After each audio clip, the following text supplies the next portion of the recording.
God had chosen David to be the next king of Israel. King Saul had died, and God gave his people a time of peace. David lived in a beautiful palace in the city of Jerusalem.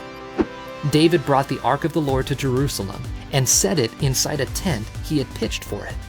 One day, David was talking with Nathan the prophet.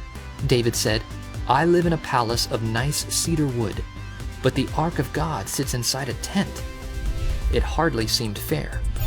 Shouldn't God have a nicer house than I do? David wanted to build a temple for the ark of God. Nathan said, "God is with you. Do what you want." But God did not want David to do whatever he wanted.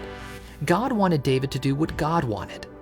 That night, God gave Nathan a message for David. This is what God told Nathan to say. "David, are you going to build a house for me to live in? I brought my people out of Egypt. I gave them leaders to guide them. The entire time I have been with them, my house has been a tent. Did I ever ask anyone to build a temple for me? You used to be a shepherd, David, but I made you a king. I helped you defeat your enemies, and my people now live peacefully in their own land. I promise you, David, that you and your descendants will be kings. When you die, one of your sons will be king.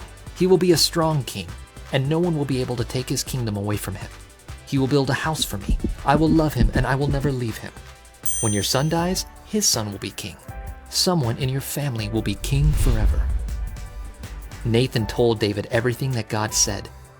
David went into the tabernacle. He sat down and prayed, "God, I don't deserve anything you've done for me, and you promised to do so much more. You are so great. There is no one like you.